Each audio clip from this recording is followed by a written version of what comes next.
Dear friends, dear colleagues, first of all, I would like to thank you for inviting me to this very important international conference. I'm very proud to deliver my speech in today's conference on behalf of the Turkish Institute for Democracy and Human Rights. The topic of the conference is very actual, and we are talking about a problem that exists everywhere in the world and worries all mankind. Today, terrorism, radicalism, and massacres are happening all over the world.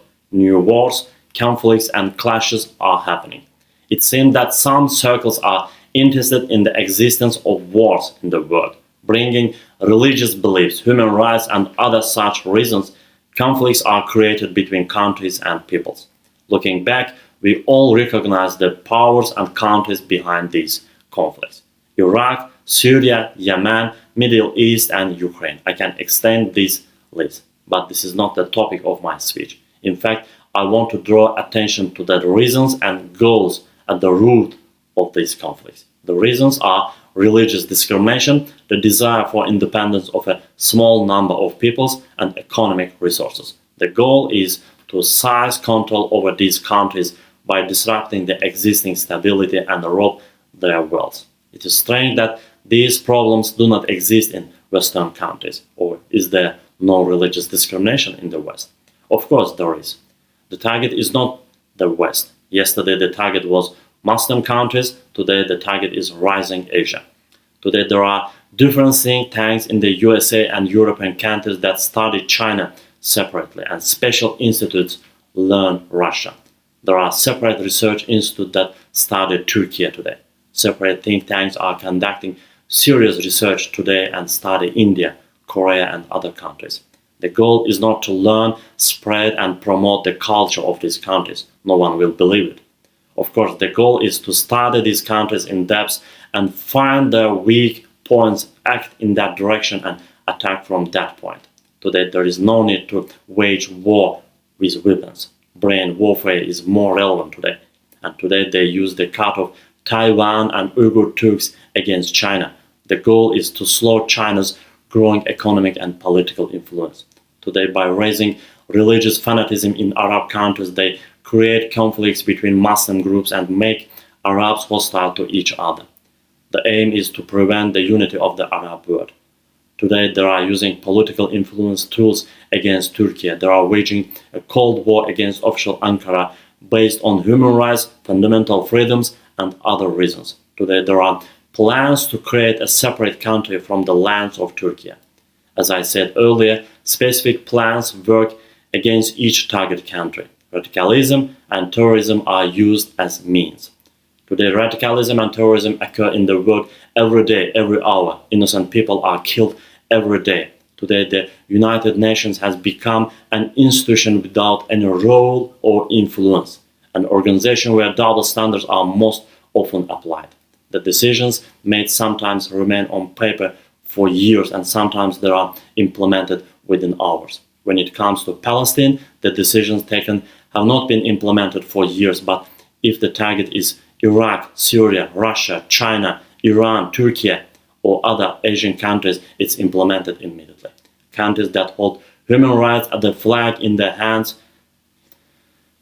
are actually violating the rights of great countries. Today, Iraq's rights are violated, but the world is silent.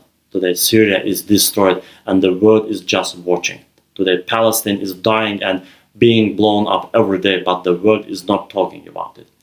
It's as if the reaction instinct of the world is out of order.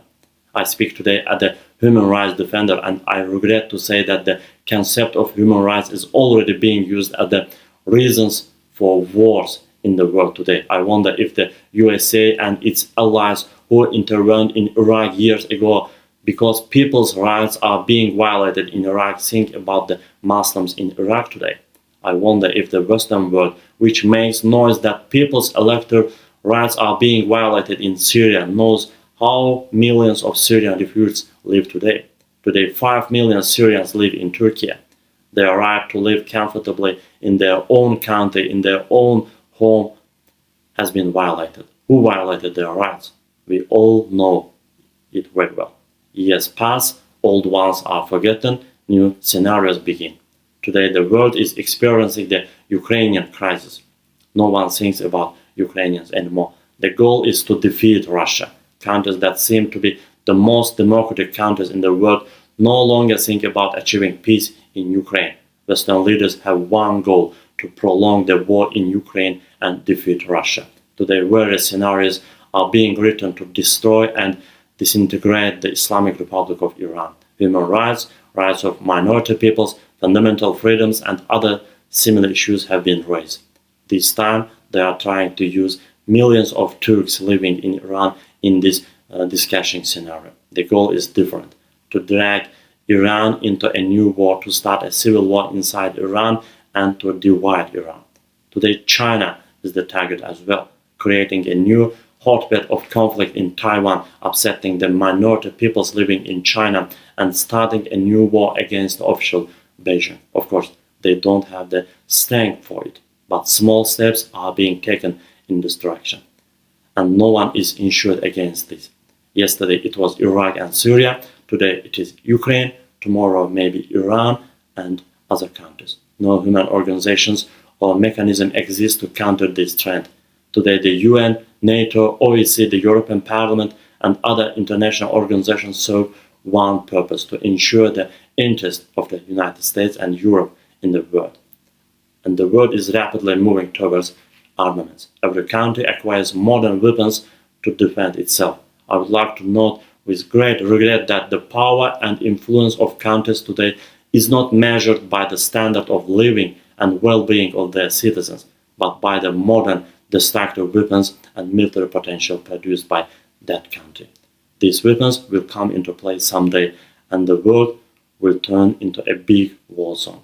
To prevent this, we must first promote peace, coexistence, and science. I know this may sound ridiculous, but today, as a human rights defender, I want countries and governments to spend the money on science, education, culture, and tourism, not weapons. Science and education should serve not to kill, but to live.